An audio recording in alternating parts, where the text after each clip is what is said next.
$38,430 billion. The number is now official. It arrived in a quiet, clinical report from the Joint Economic Committee on January 7, 2026.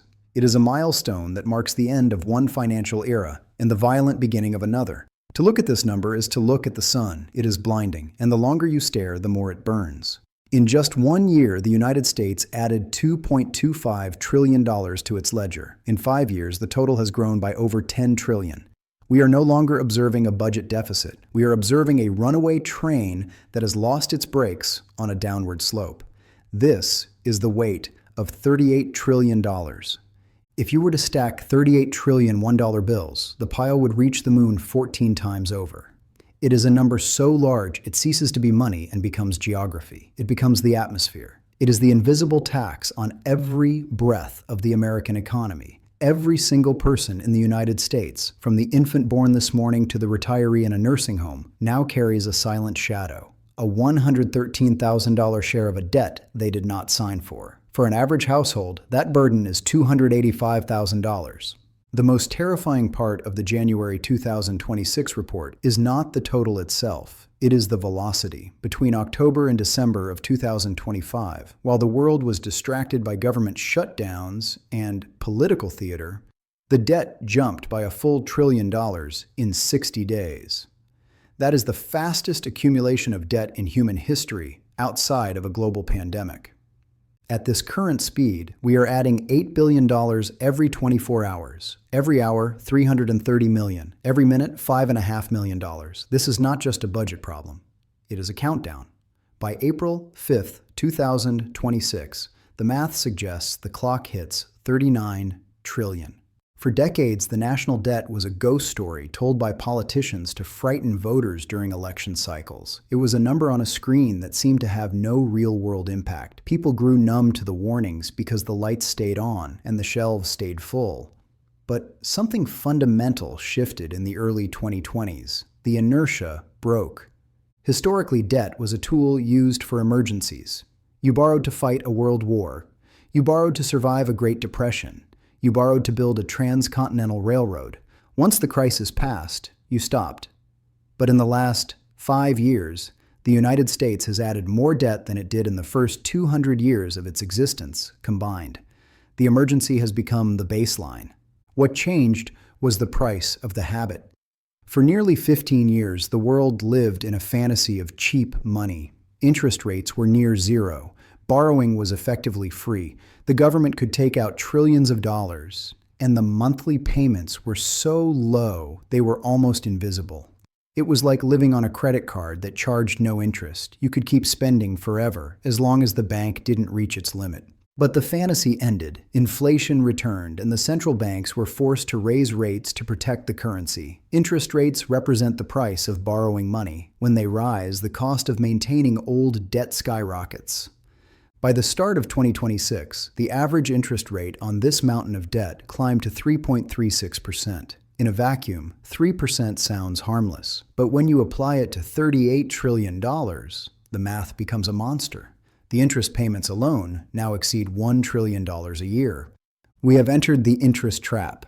According to the Congressional Budget Office, net interest is expected to consume nearly 14% of all federal spending in 2026. Think about the gravity of that statement. We are now spending more on interest, payments that go to bondholders, banks, and foreign governments, than we spend on the entire Department of Defense. We are spending more on the debt of the past than we are on the security of the present. We are no longer borrowing to build a future. We are no longer funding innovation, infrastructure, or education. We are borrowing just to pay the interest on the money we already spent. This is a debt spiral. It is the moment when the debt begins to grow under its own power, regardless of what the government does or does not spend.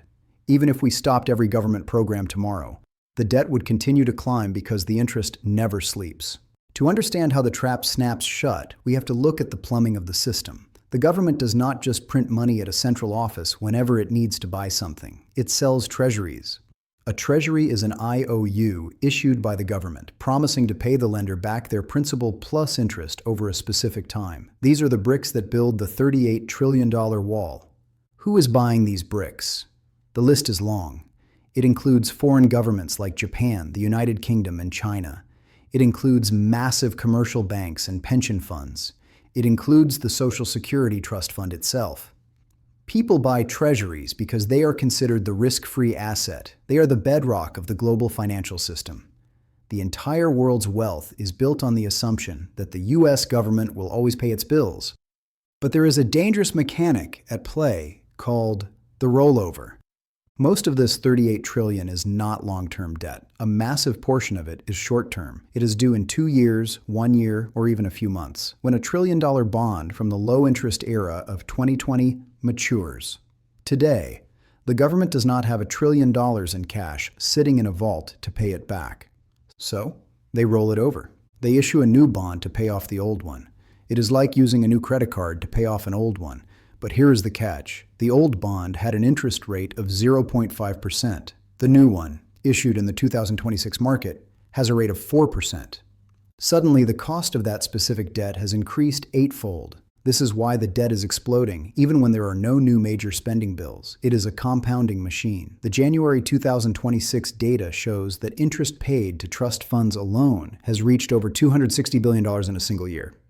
As the debt grows, the market begins to wonder, how much can one nation actually carry? When the world's lenders start to get nervous, they demand a higher interest rate to compensate for the risk. But higher rates make the debt grow even faster. It is a feedback loop. It is a cycle that has historically preceded the decline of every great empire, from Rome to the British Empire. When a system is built on debt, the only way to keep it from collapsing is to find more lenders. But what happens when the lenders realize the borrower can never pay them back with money that holds its value? Historians and economists who study the collapse of currencies tell us that when a nation's debt reaches this level, relative to the size of its economy, there are only 3 ways out. There is no fourth door. There is no magic trick that can make $38 trillion disappear. Door number 1 is austerity. This is the honest way out. You spend less than you make. You cut government programs. You raise taxes. You tighten the belt until it draws blood. You pay back the debt with real money earned through production and taxation.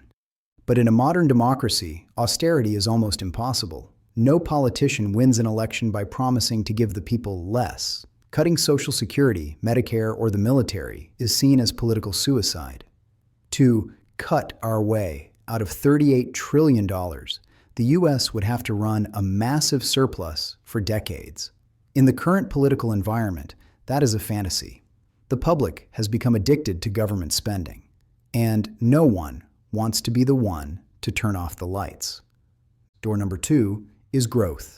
If the economy grows faster than the debt, the problem shrinks in relative terms. If the pie gets much larger, the slice that represents debt becomes manageable. This is how the US handled the massive debt from World War II. In the 1950s, the US had a young workforce, cheap energy, and no global competition. The economy exploded, and the debt to GDP ratio fell naturally. But today, the situation is reversed. The workforce is aging. Energy is more expensive, global competition is fierce, and we are starting from a much higher debt load. You cannot outrun a landslide if you are wearing lead boots. To grow our way out of 38 trillion, we would need a level of innovation and productivity that the world has never seen before. We would need a miracle. Then there is door number 3, devaluation. This is the exit most empires eventually take. It is the path of least resistance. It is the quiet exit. Devaluation is the process of making a currency worth less so that the real value of the debt is easier to pay back. Think of it this way. If you owe someone $1 million and you suddenly double the amount of money in existence, your $1 million debt is now worth half as much in terms of purchasing power. The number on the ledger stays the same, 1 million, but it is much easier for you to find $1 million because money is everywhere. The debt stays the same, but the pain of paying it is shifted. It is not paid by the government through cuts. It is paid by anyone holding the currency through the loss of their purchasing power. This is the hidden tax. This is inflation. If you cannot pay the debt, you inflate the debt away. You pay it back with dollars that buy half as much as the dollars you originally borrowed. This is the ultimate get-out-of-jail-free card for the government, but it comes at a devastating cost to the citizens. As we cross the $38 trillion mark in 2026, the traditional tools of economics are failing. The emergency tools are becoming the permanent tools. The architects of the system are reaching for a new toolkit. Some policy thinkers are now advocating for modern monetary theory, or MMT. This is the idea that a country that prints its own currency can never truly go bankrupt. In this world, the government doesn't need to worry about deficits. It only needs to worry about inflation. They argue that the 38 trillion is just a number on a spreadsheet, and as long as there are people willing to work and resources to use, the printing can continue forever. We are currently the test subjects for this theory. Every new trillion added is another data point in a dangerous experiment. Others, including high-profile investors like Mark Cuban, have suggested that the only way to save the system is to integrate digital assets or decentralized ledgers. The argument is that the current system is leaking value and that a digital hard asset could provide a new form of collateral. If the old paper system is drowning in $38 trillion of promises, perhaps a programmatic, scarce digital asset is the only life raft left. But the government rarely gives up control of its ledger. Instead, they are looking at financial repression. Financial repression is a sophisticated way for a government to steal from its citizens slowly. It is a set of policies that keeps interest rates lower than the rate of inflation. For example, if inflation is running at 5%, but the government keeps interest rates at 2%, the real interest rate is negative 3%. In this scenario, the government is effectively being paid to borrow money. Meanwhile, your savings account is losing 3% of its value every year. It is a quiet tool. It doesn't require a vote in Congress. It doesn't require a speech from the president. It just requires the central bank to keep the printing press running while keeping interest rates suppressed. You don't see your money being taken. You just see the price of everything you buy going up. You are paying off the national debt every time you pay for gas. Debt on this scale is not neutral. It is one of the most powerful tools for the redistribution of wealth ever created. It doesn't just disappear, it moves. The winners in a world of $38 trillion in debt are the asset owners. When a currency is devalued to manage a massive debt load, the price of hard stuff goes up. If you own land, if you own profitable companies, if you own gold, or if you own scarce digital assets, you are on the winning side of the equation. As the dollar loses its purchasing power, the nominal price of your assets rises. You are protected from the fire because you own the things the world actually needs. The winners are also the big debtors. In an inflationary world, the best thing to be is someone who owes a lot of money at a fixed interest rate. You borrow expensive dollars today and you pay them back with cheap dollars tomorrow. The government is the biggest debtor of all, which is why it has every incentive to keep this cycle going. The losers are the savers and those on fixed incomes. The grandmother living on a pension that doesn't adjust for inflation. The teacher with a modest savings account. The young worker trying to save up for their first home. These people are the fuel for the debt machine. Their purchasing power is being harvested to keep the system liquid. This is why the wealth gap continues to widen. The debt itself is the engine of inequality. It forces the lower and middle classes to run faster and faster just to stay in the same place, while the owners of assets see their net worth explode simply by standing still. This is known as the Cantillon effect, the idea that those closest to the source of new money, banks and asset owners, benefit, while those furthest away, the average worker, see only the rising prices.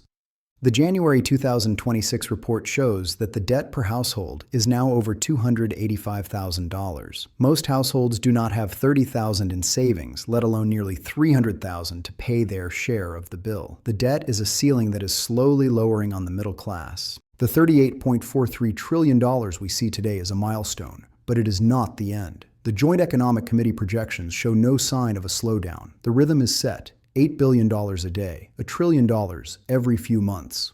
Is there a breaking point? Historically, the breaking point occurs when the world loses faith in the IOU. Right now, the US dollar is still the global reserve currency. It is the cleanest shirt in the dirty laundry. Even though our debt is staggering, other nations have their own crises, their own demographic collapses, and their own debt bubbles. As long as the rest of the world believes that the US is the least bad place to put their money, the game continues. But reserve currency status is a privilege, not a law of nature. It lasts only as long as the math is perceived to be sound. When the cost of interest exceeds the cost of defense, the world begins to notice. When $1 trillion is added in 60 days, the world begins to worry. The $38 trillion will never be paid back in the traditional sense. No one expects a check for $38 trillion to be signed. It will be managed. It will be rolled over. It will be inflated away until the system itself is forced to reset. The verdict is that we have moved past the era of sound money and into the era of permanent crisis management. The numbers will keep going up because the alternative, a total systemic collapse, is unthinkable to those in power. For the individual, the lesson is clear. You cannot rely on the currency to hold its value. You cannot expect the ledger to protect your future. In a world of infinite debt, the only protection is to own things that are finite. We are watching the largest financial experiment in the history of our species. The $38 trillion inertia is moving, and it doesn't care who is in its way. The clock is ticking. 8 billion a day. Subscribe to stay ahead of the numbers. This is the history of the future.